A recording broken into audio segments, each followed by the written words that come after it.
To welcome you to Chicago Theological Seminary's annual Castaneda Lecture. My name is Stephen Ray, and I'm president of CTS. I greet each of you either here in person or joining us online. I would like to thank our Board of Trustees, students, staff, and faculty. I also am very excited to hear from our distinguished lecturer, Dr. Robyn Espinoza Henderson. CTS has always been committed to the education and cultivation of the next generation of religious leaders, and the Castaneda Lecture and Award is one way CTS lives into its commitment to LGBTQ and gender justice. Tonight, we celebrate the incredible progress toward the inclusion of LGBTQ individuals in the church and in society, but we also recognize that there is work that still needs to be done. I would like to give special thanks to Professor Emeritus Theodore Ted Jennings and alumna Rona Case for their support of Gilberto Castaneda LGBTQ Scholarship, which offers full tuition assistance, as well as the award tonight. I also want to thank alumnus and board trustees Greg Rose for his sponsorship of tonight's event. And with that, I would like to welcome each of you to the Castaneda Lecture of 2018. Thank you.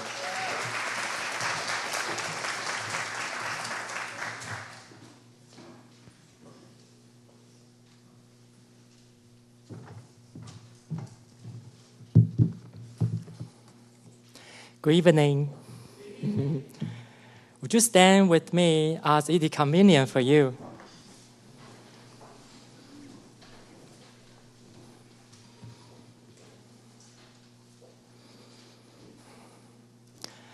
God of Rainbow, Fairy Spirit, we gather to celebrate our love for one another and your love for us. We gather to celebrate the life of Gilberto Castaneda and those who know and love him, Ted Jennings and the Rona Case.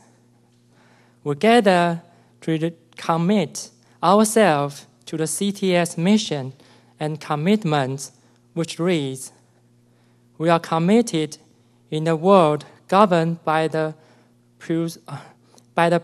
presumptions of heterosexual expressions, to challenge homophobia, to celebrate lesbian, gay, bisexual, transgender, and other individuals within the spectrum of human sex and sexuality, and to develop leadership to encourage faith communities to become more open and affirming. We gather to hear, learn from, and be challenged by our speaker. We gather to do justice, love mercy, and walk in your spirit. Amen. Please remain in your position as we sing from the new central hymnal, number 391.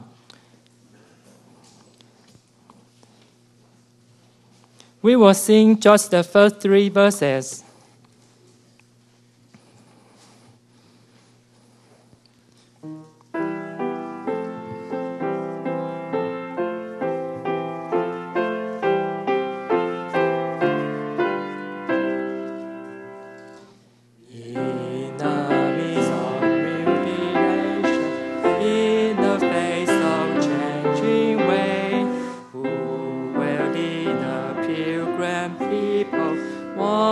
In their separate ways.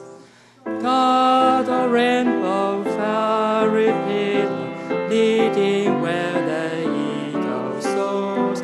We, your people, are the journey, now and ever, now and ever, now and evermore. Through the flood of starving people, wearing fashion and despair, who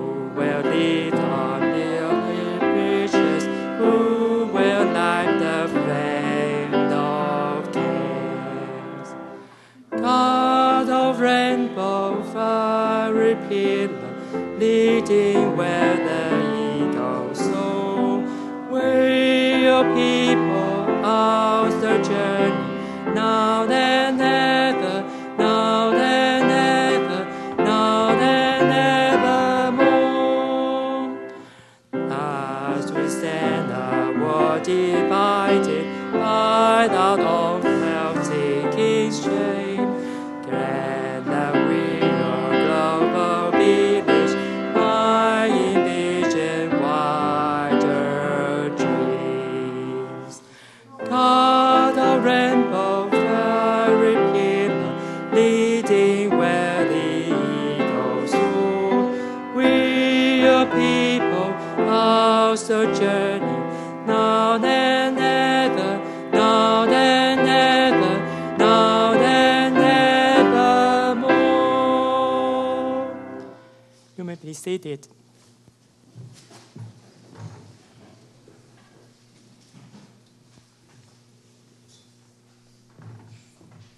Walking without my crutch tonight. Yes. I am Ronna Case, a 1978 CTS graduate. Retired after 20 years as a United Methodist Hospital chaplain in the south suburbs, and life partner of Ted Jennings, Professor Emeritus of CTS. Gilberto Castaneda became family in 1988. Many of you were not born yet.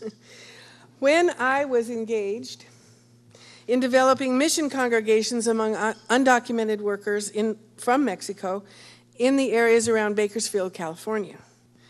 Another Gilberto Amaro Lima, was helping me. Amaro had been a student when we were missionary professors at Vice Camargo Seminary in Mexico City in the 80s. And he was available because he'd been one of the leaders of a student strike at the seminary that was successful, but that caused his expulsion. Gilberto Amaro engaged in what we began to call friendship evangelism, and Gilberto Castaneda became a friend and the first inquirer in the formation of a small house church composed of young men who were working menial jobs in a little farm community called Lamont. In the course of time, he came to believe that God loved him, even him. And he became not only a member, but also a leader in that new little congregation of young people committed to the way of Jesus.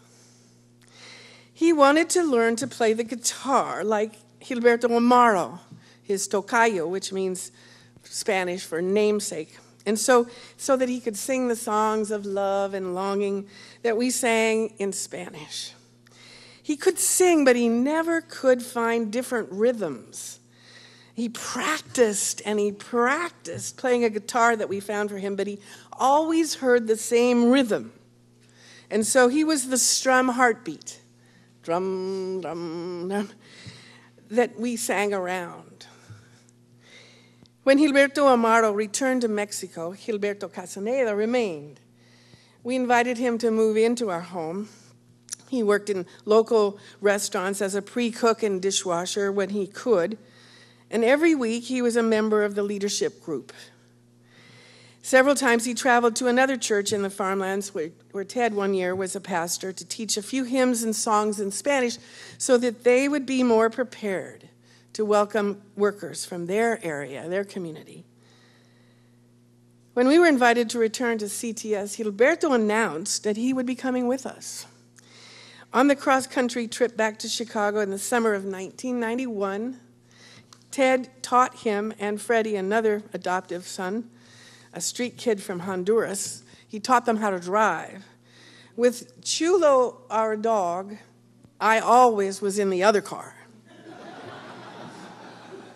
They helped us, when we got here, move in, and they got jobs with CTS maintenance, and they painted Professor Thistlethwaite's house. In the fall, Freddie returned to Bakersfield to marry a daughter of the church I'd served. Gilberto stayed on to work in restaurants when he could, study English, and help make our home a place of welcome. He loved to lay out food for a party and to decorate, especially for Christmas. our tradition of lavish nacimientos, nativity scenes, began with Gilberto. He was active with international students at CTS and Crossroads, which was a small center for international students that no longer exists, just right over here, and with Hispanic congregation John Huss United Methodist Church in the Pilsen. He was enchanted by any photo op, and he always looked photogenic. I never could figure that out, but he always looked photogenic. He liked nice clothes, maybe that was part of it, and the few that he could afford, he always kept clean and ironed. He liked bright, beautiful colors and the most terrifying rides at Six Flags. He loved and was totally at ease with children, able to correct effectively as well as to entertain. He was the only human being who imagined and played new games with our dog, gentleman dog, Chulo. He really got down on the floor and played close up with him. Hoping one day to study at CTS, Gil returned to Aguascalientes in northern Mexico. He planned to help his mother move and to finish college. And when he left, Chulo experienced one of the great losses of his life. Before he left, Gil had begun to understand that God loved him, not only as an ardent young Christian, but also as a gay man. Unfortunately, in one of his relationships, he had been infected with HIV.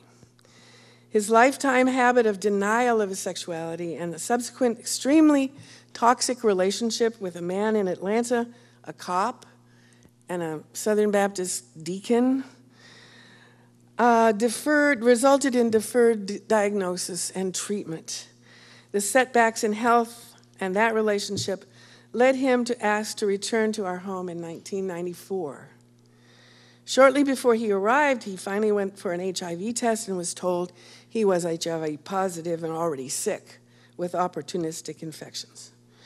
When he arrived on our doorstep carrying his most prized possessions, his Bible and the guitar that Professor Dow Edgerton and friend Ray Sparrow had given him, I could not believe how he looked. He was already so sick. We took him immediately to Howard Brown Clinic.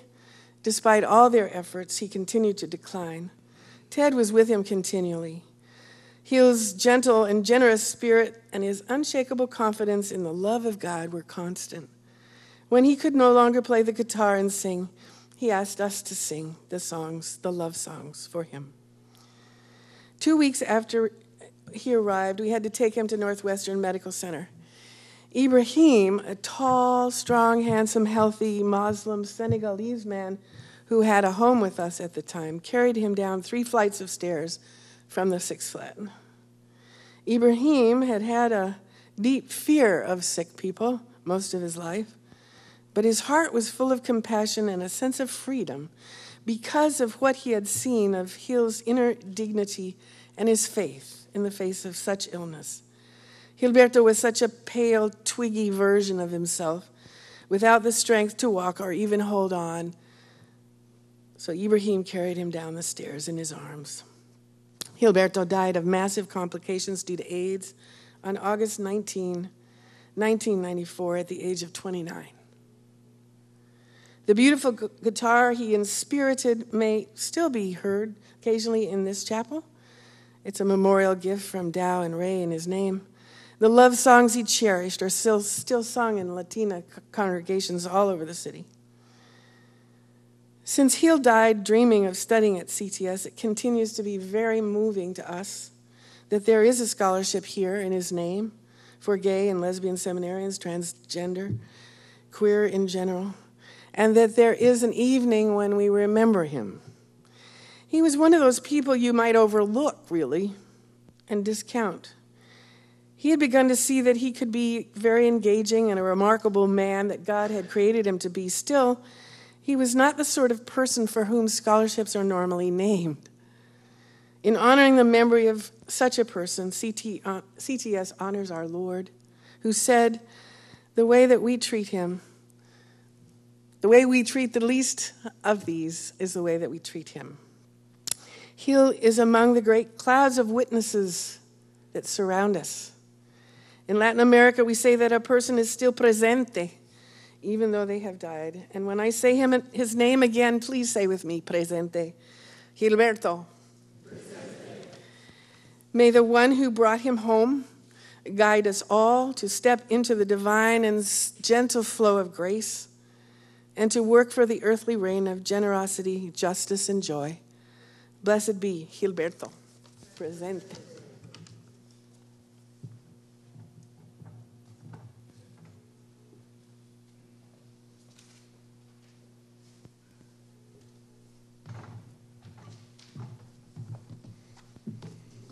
Good evening. I also want to welcome you here tonight. I'm very glad to see Ted and Rana back here with us, and also glad to welcome my friend, Robyn Henderson-Espinoza. I first had the opportunity to meet Robyn in the context of a very creative project, an uncharacteristically creative project for the Human Rights Campaign, which sponsored a Summer Institute on religion and sexuality for several years at Vanderbilt University, and we were in the inaugural group. And another of our alums, Julianne Bunting, was also in that group, and several other alums participated in subsequent years. So very happy to have Robyn here with us tonight. Each year, the members of the steering committee for our program in LGBTQ religious studies select one or more students as Castaneda scholars. This award goes to students who, in our estimation, embody in exceptional ways the vision and values of our program in LGBTQ religious studies. Because we actually have many students who embody those values, the process of selecting Castaneda scholars is always challenging, but at the same time, heartening. Speaking personally as an openly gay faculty member in a theological school, I can say that the presence of so many potential awardees in our midst gives me hope for the future of church, religious communities, and society. Some former recipients of the Castaneda Award are here tonight, and I'd like to ask them to stand and be recognized.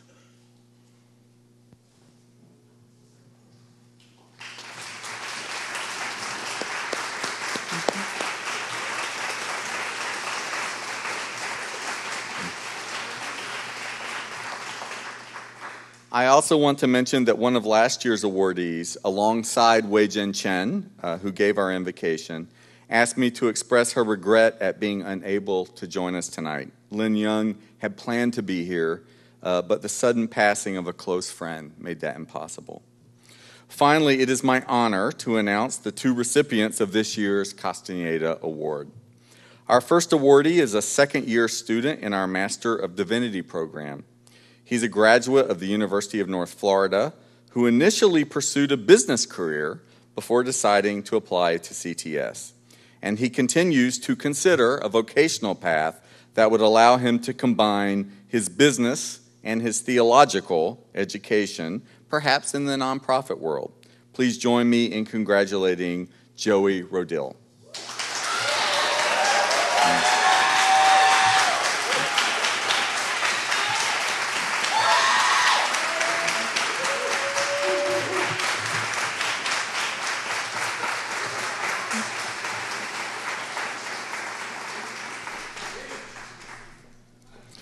Our second awardee is currently a student in our Doctor of Philosophy program, but she first came to CTS to pursue her MA, which she completed in 2016, after previously earning her BA in Jewish Studies at Hampshire College and taking several graduate courses at Boston University School of Theology. Her research focuses on points of similarity and difference between Jewish discourses of gender and sexuality and Islamic discourses of gender and sexuality, and how those discourses play out in the context of social practice. Please join me in congratulating Zainab Sahar.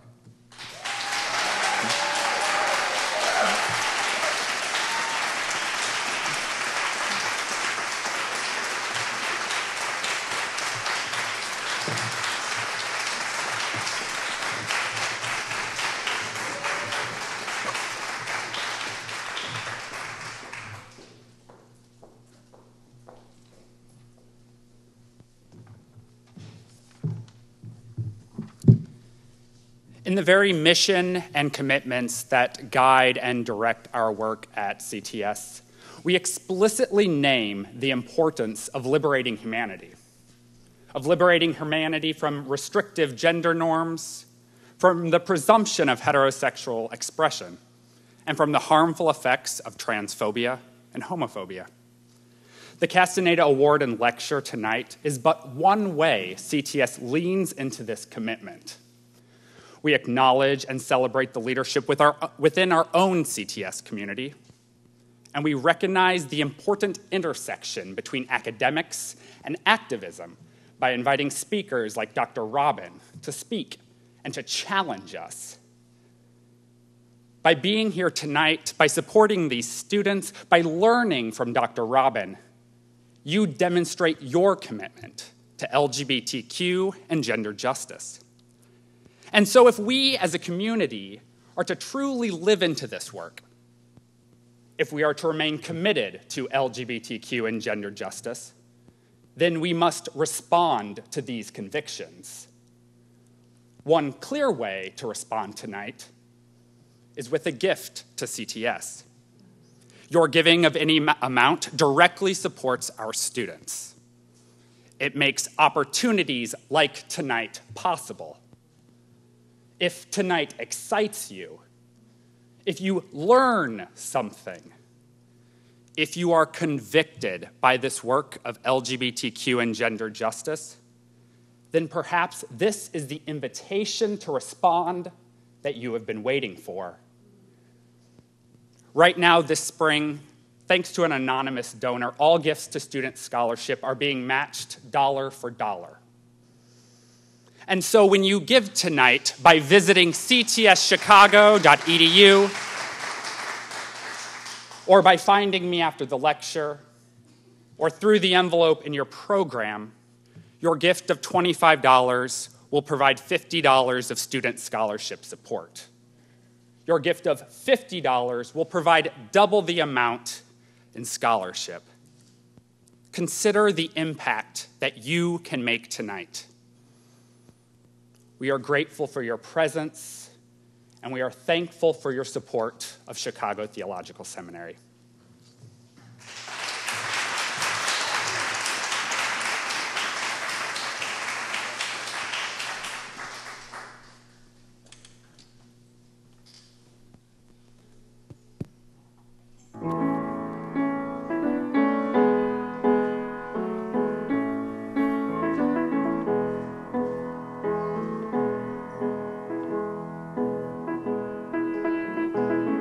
I want to be where the music comes from, where the clock stops, where it's now.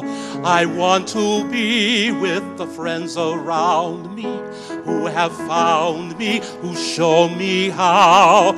I want to wake to the early morning, see the sunlight melt the snow, and oh, I want to grow.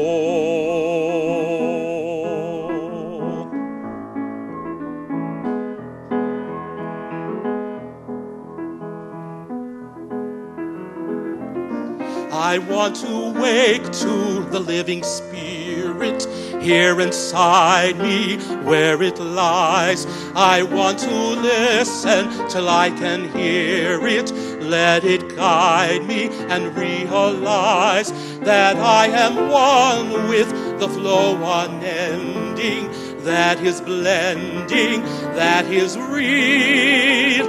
And oh, I want to feel.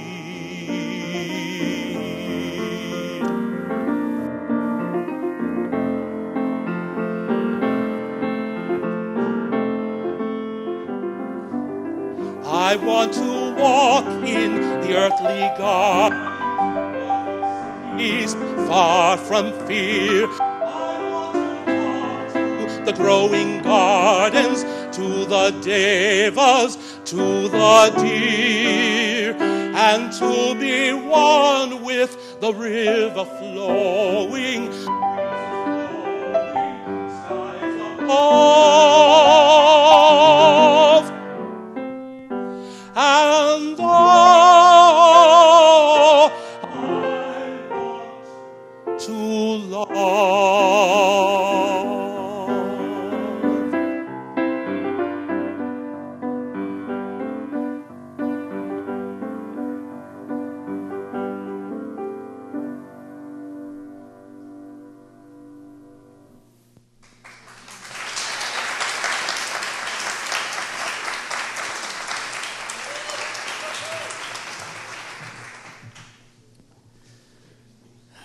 So I had the pleasure of meeting Robyn about 3 years ago in a denominational gathering full of conflict, anxiety, queer strategic positioning, and nonviolent action. We are both attending the Mennonite Church USA convention in Kansas City, a rough time for queer Mennonites there. As we were both there as LGBTQ advocates in a denomination that was and is struggling on these issues. It was there that I first saw Robyn put their theology of resistance, activism, and embodiment into practice. I've come to know Robyn's work more deeply since then, and through various interactions and conversations, I've learned that Robyn does the hard work of putting theology and theory into praxis by bridging spaces of radical difference. Robyn's work and activism crosses and transgresses borders that divide us: political, theological, experiential, and different contexts.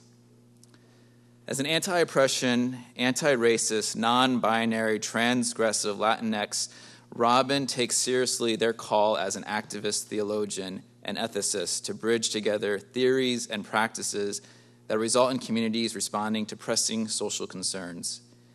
And Robyn invites others, us, to join them in the difficult and theological task of crossing borders of radical difference that divide us against others. Robyn received their PhD in Constructive Philosophical Theology and Ethics from the Joint PhD program at the University of Denver and Iliff School of Theology. They received their Master's of Theological Studies in 2006 from Garrett Evangelical Theological Seminary, and currently they are the Director of Public Theology Initiatives at Faith Matters Network and a visiting scholar at Vanderbilt Divinity School. Robyn writes that what is needed today is to mobilize theology into acts of resistance. Robyn is an activist theologian who breaks theology out of the academy and moves it into the streets. And this activist theology can be read in their forthcoming work, here's the plug, Activist Theology, Recognizing the Prophetic Edge of the Streets, going to be published by Fortress Press. And the book trailer can be found on on their website, irobyn.com. I'm thrilled to hear Robyn speak tonight on Tales of Becoming, Whispers of Our Ancestors. May Robyn's lecture stir in us the theological actions that bridge radical differences in order to create social change towards greater justice and mercy. Join me in welcoming Robyn.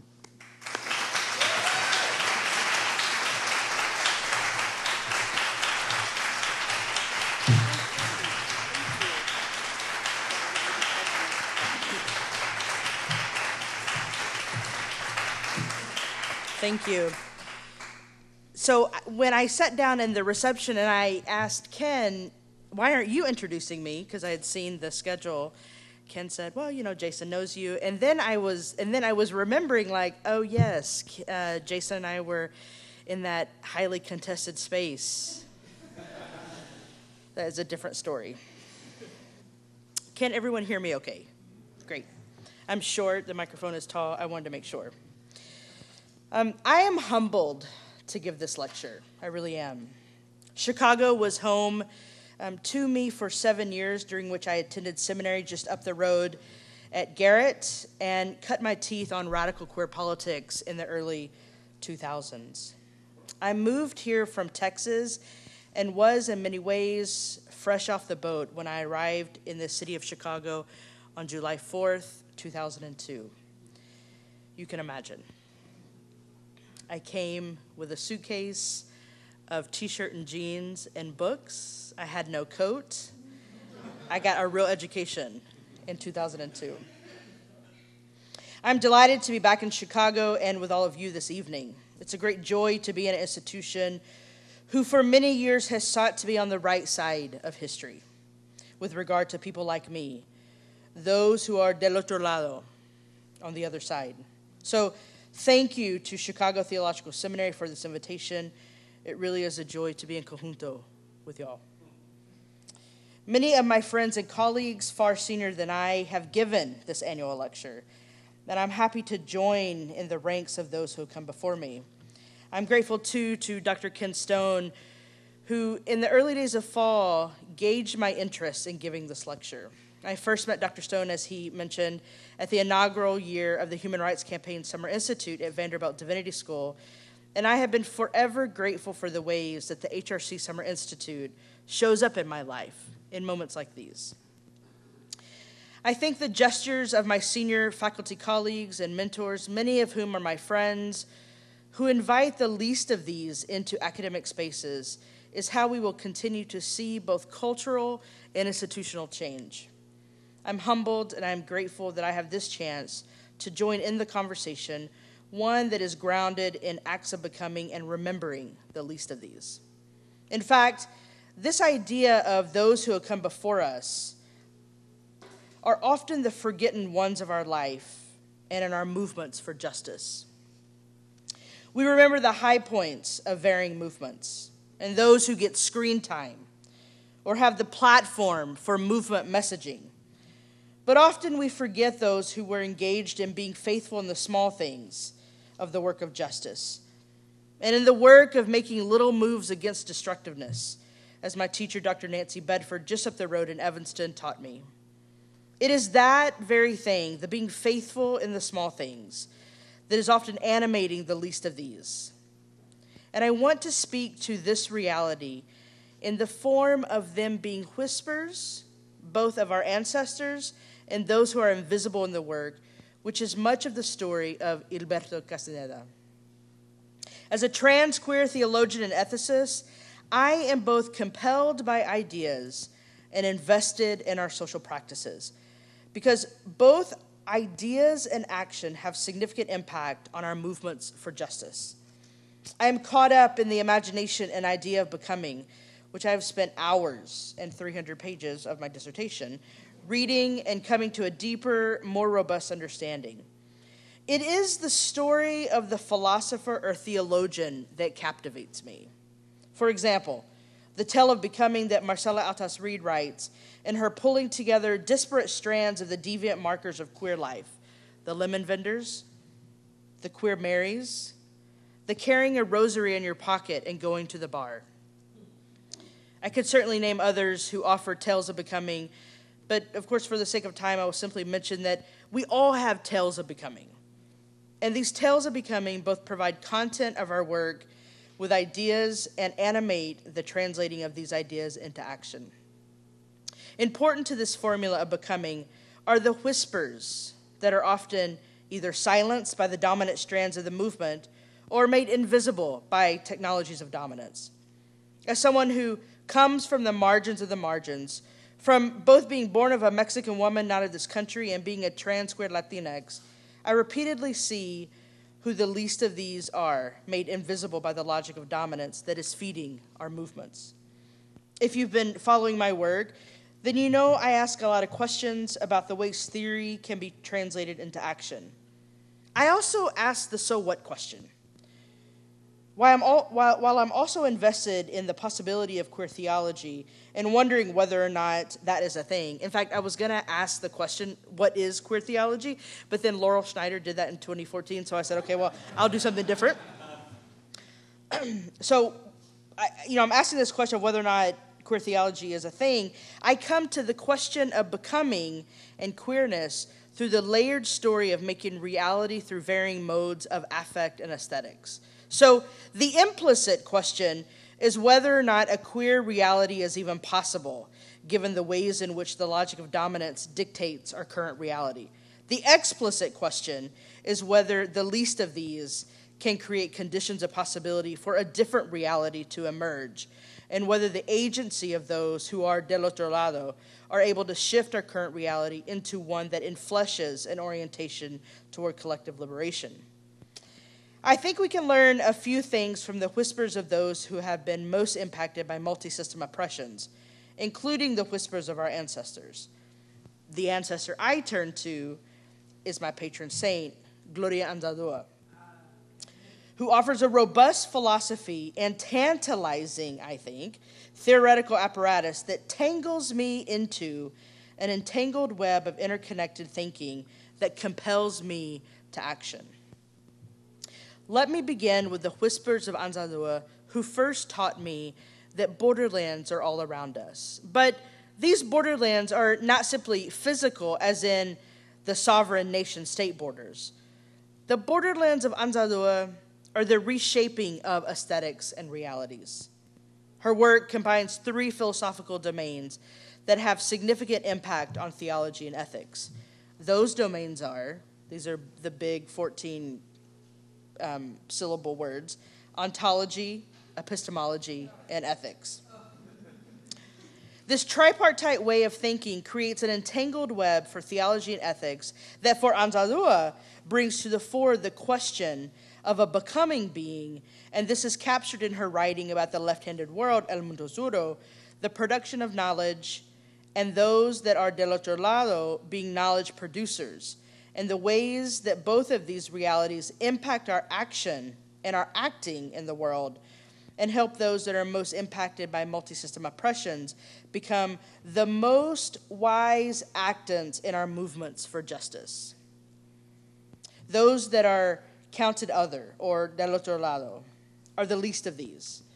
And the whispers that come from these radical sites of becoming create new conditions of possibility for belonging in queer ways.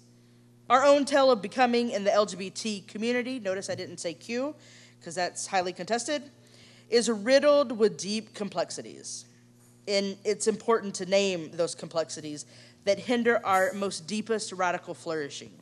I think the ways that we have marginalized the other and pathologized the queer as deviant, making value claims about the other silences the subject, making value claims about the other silences this particular subject in violent ways. When we refuse to call a trans person by the correct pronoun or use their chosen name, we not only violently silence this trans person, but we contribute to the folds of oppression that our social institutions are perpetuating. We quiet the whispers of this subject and in turn become hearing impaired to their wisdom. When we capitulate to the logic of dominance that perpetuates death-dealing logic, we siphon the whispers of those who are the least of these and our ancestors into a vacuum that serves as a technology for us in acts of collective forgetting. This collective forgetting is one way that we concretely marginalize the other into the ether of the other side, or del otro lado.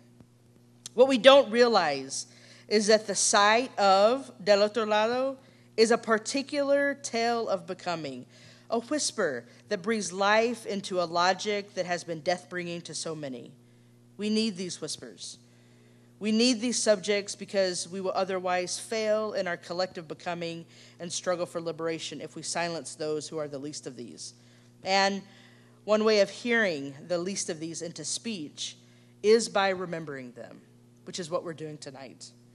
This lecture is one way to accomplish this, yes, and the use of engaging the folds of memory to enliven the least of these into a reality that contributes to radical social change is another. Recalling ancestors and their whispers, I must also mention a recent ancestor, Dr. James Hal Cone, whose work I learned about in college in a little West Texas town called Abilene.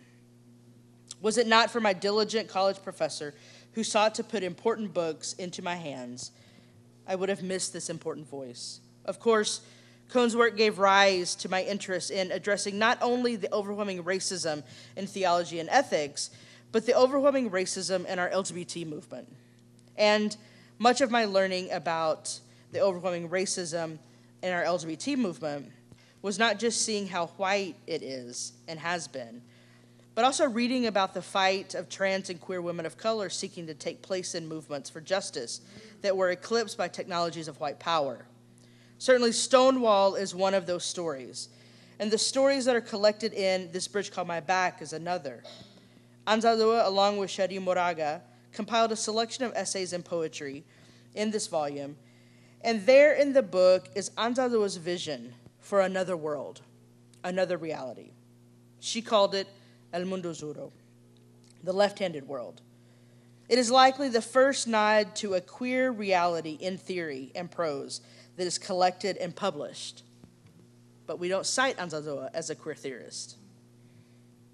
What a whisper to remember, especially from someone who faced many obstacles, including economic and health issues, in attempting to publish her work while alive.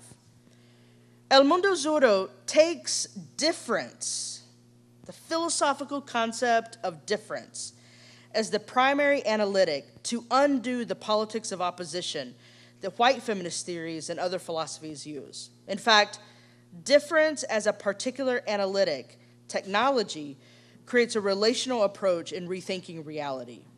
This was an early attempt from Anzaldúa to cast a vision concerning a queer, different reality. It's the first time in the literature of queer theory that the politics of radical difference, as I refer to it, is the frame of a new imaginative reality, where the relational approach to bridging with lines of deep difference become the very mode of social change. In thinking of the least of these, I wonder how often we quiet and silence the dreams of those who are most impacted by multi-system oppressions. Certainly for Anzaldúa, there were systems and institutional barriers. For example, she didn't finish her PhD. It was awarded to her posthumously. And there are all sorts of institutional reasons why. So there were systems and institutional barriers that prevented her from investing in more material ways in the creation of El Mundo Zoro. And so I wonder how the whispers of Anzaldúa might create conditions of possibility for us to lean into our own imagination in new ways. Anzaldúa's theory is the last iteration prior to her untimely death in 2004 that focused on reality and aesthetics. In her theory concerning reality, she bridged together a compelling case for the numinous and reality that meets in the critical points of one's soul. If the Christian task is to articulate a faith-seeking understanding, as Anselm wrote, I'm a bit of a sort of historical theology person, that Anzaldúa was in line with this task, though she would not adhere to the colonized or imperial Christianity that is now known as empire religion. I imagine this being faithful in the small things, in a place like Babylon, in these United States, is to do the deeply embodied work of bridging together mind, soul, and body. Anzaldúa did this work from a place of laboring with lifelong illnesses that first started with her early menstruation and then her metabolic challenges with diabetes. One such whisper that has always spoken to me is the wisdom and tale of becoming found in Anzaldúa's theory of Nepantla. Nepantla is a Nahuatl term meaning torn between ways or in between. It is often translated as middle space.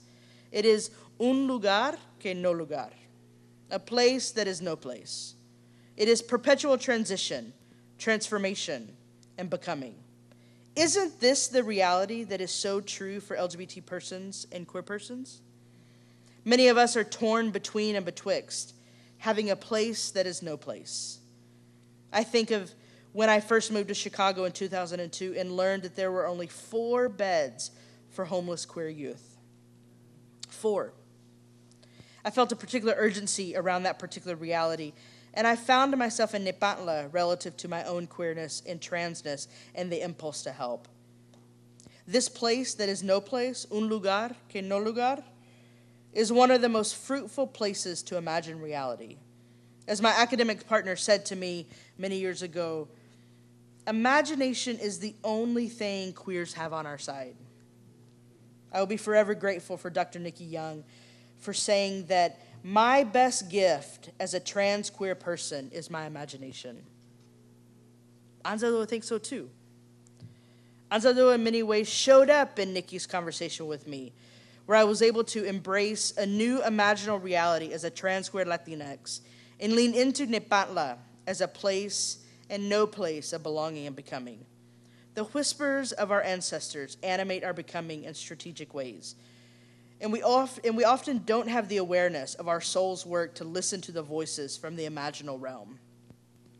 In a world where politics is a theater and where policies leverage death-dealing logics, what is most important in these times of tyranny is a profound commitment to the imagination that difference can materialize, and our politics can be ones that bridge together the disparate realities of our shared common life. Imagination is a technology is our technology as queers to mobilize radical social change. It's an opportunity for difference to materialize in real ways and shift the contours of today's reality into one where those who are most impacted have a chance to breathe clean air, drink clean water, and gain access to health care, food, and adequate housing. It is by and through the least of these that we often find our well-worn path to the bridge, where the relational materializes difference and the deep coalitions for change take root. When we listen to the whispers of our ancestors that reside deep in our bones, we not only engage in embodied acts, but in acts of resisting the logic of dominance that silence the least of these. May we listen to the whispers in the dead of night and in the bright sunlit mornings, so that our work has the margins of the margins at the core of our imagination, and in our imagining the politics of radical difference. May the whispers we hear throughout our day be the animating force that helps us construct our own tale of becoming different in the world. Hilberto Castaneda, presente.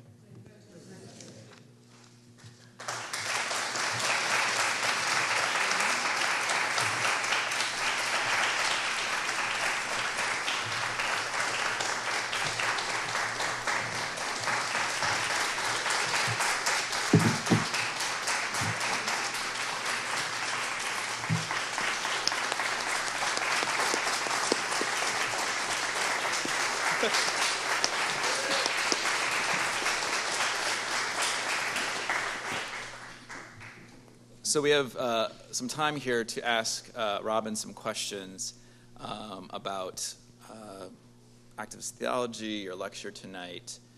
And to get us started, so there's a mic in the back. Trevor has it, and he'll walk around with it. So just stand or raise your hand. But to get us started, Robyn, I was wondering if you could talk about why activist theology is so important in our context and time today. It may be obvious that activism matters, but it may not be obvious that the theologies that we practice are or are not connected or disconnected to what's happening in the streets. So I have to say that activist theology is a phrase that was given to me by our friend and colleague, Dr. Sharon Groves, whose baby was the HRC Summer Institute. And she said to me, I was speaking at LULAC several years ago, and she said to me, Robyn, you're an activist theologian. I'm like, what does that mean? I don't know what that means. Because I, like some of you, are theory junkies, and I love theory. I want to sit with theory. I want to sleep with theory. I want to do all the things with theory. And my favorite philosopher all times is Gilles Deleuze and his work with Guattari. But what I realized, and this is why activist theology matters, what I realized is that as obtuse and unintelligible as Deleuze and Guattari's work is, their work came from being in the streets. And I really started thinking about, not everyone is an activist, and my primary identification is a scholar. But I realized, gosh, if I am asking these questions and I'm not concerned with pressing social concerns, then actually the theology that I am writing about and offering to people is contributing to folds of oppression. And if my theology inherently doesn't say Black Lives Matter, or that trans women of color should no longer be murdered by toxic masculinity, toxic white masculinity, then I'm contributing to the folds of oppression. So that is why activist theology matters, right? Because what we believe is connected to our values, and our values is how we practice our life in the world, right? So as Dr. Emily Towns had taught me many years ago, it's the everyday that matters. And in the everyday, if my prayers don't reflect the reality of who lives in the world, then my prayers are contributing to folds of oppression. And so it was really Sharon Groves who said, Robyn, this is what you're doing. I mean, I had no name for it. I just thought I was like becoming a theologian, you know. And this has taken me to the streets, you know, to stand in Charlottesville at the corner of 2nd and Water, in the face of white supremacy, and to do so in a stole that says Black Lives Matter, right? And I think if our theology matters, then it must address what's happening in the everyday. And so I call that activist theology.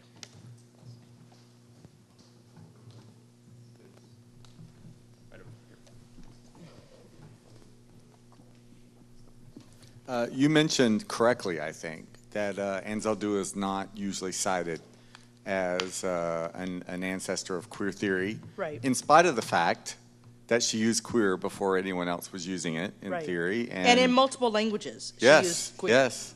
Yeah. And in spite of the fact that even people who are often cited as progenitors of queer theory, like Teresa de Loredas, did mention Anzaldúa, and she disappears. Right.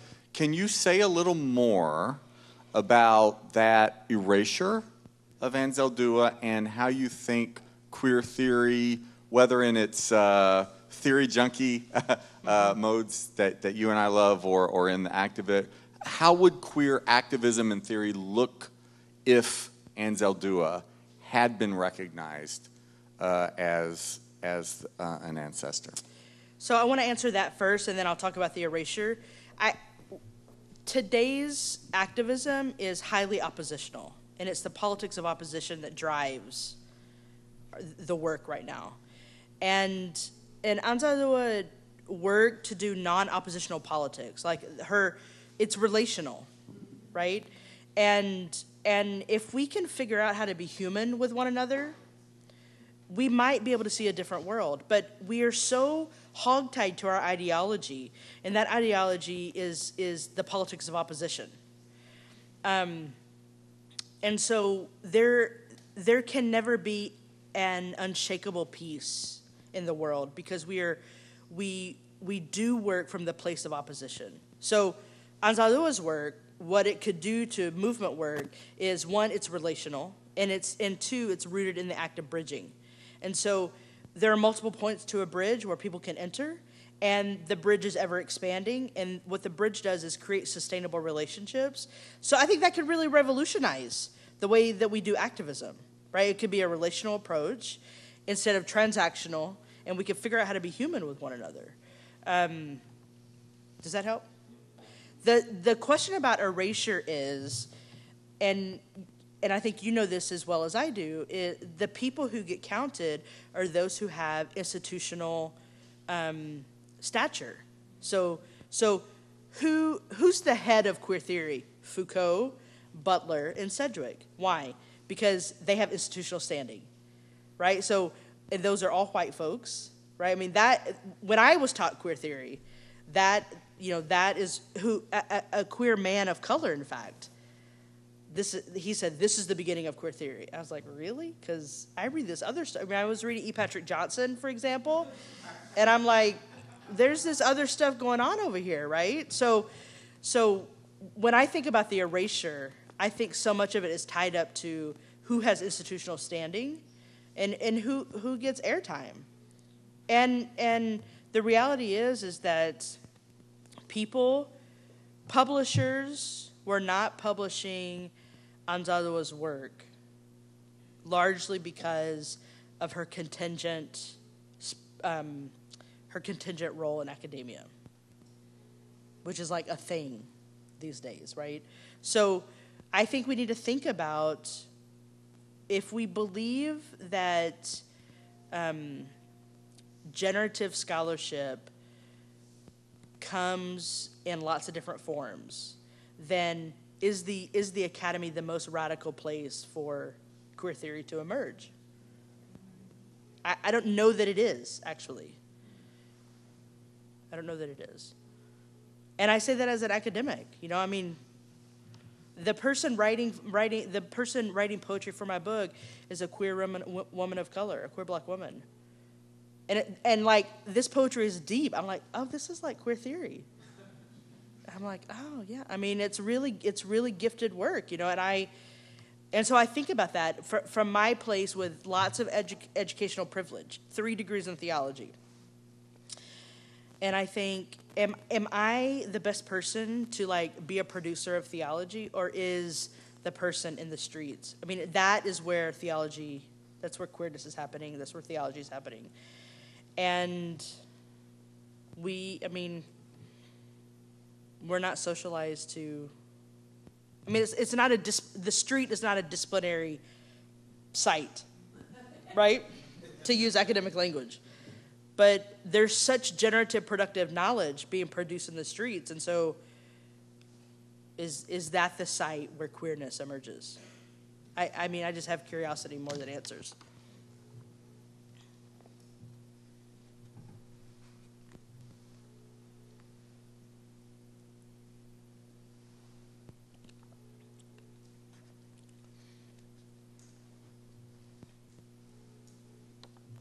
Robyn, I was wondering if you could, since we'll let some other questions bubble up, if you could talk a little bit more about activist theology, your book that's coming out.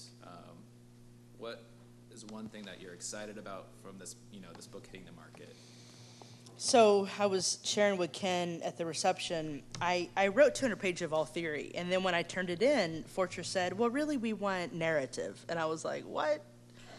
I don't know how to write. I was on Amazon, like, how do you write narrative? I probably should expose my buying practices on Amazon, because they're like the demon or something. So I feel excited and also challenged by the fact that I am committing to a book that is a deep translation of theory to practice. I feel really excited about that. I think that as much as I love theology in all of its form, historical, constructive, and systematic, I'm really excited to sort of narrate my own theological formation of how I came to positions. For an example, so my father was white, and he lived on 40 acres in San Antonio, and he employed undocumented workers. And one day I asked him about immigration. This is in the late 80s and early 90s. And I asked him about immigration, and this is when the rise of the wall was big in Texas. And he had nothing but silence for me. And I'm a kid, and I'm like, but do you not realize that you married a Mexican woman and that you have a mixed race child, right? Like, I had all this sorts of confusion. And I was met, my question to him was just met with silence. And so I'm telling some of these stories, like spilling the family tea. And these are important things, right? Because this shit happens in real life, right? I mean, I think there are families and communities who are struggling with some of these questions, right? And so I'm narrating my own story around some of these things, and so I feel really excited about that. I feel more excited about Rebel's poetry because it's on fire. Yep.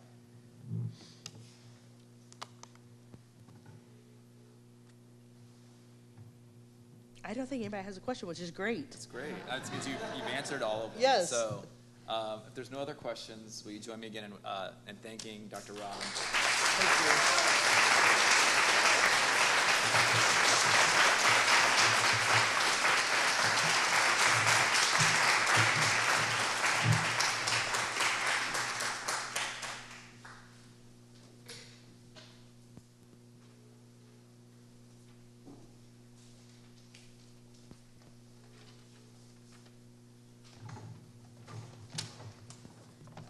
Please rise for the benediction.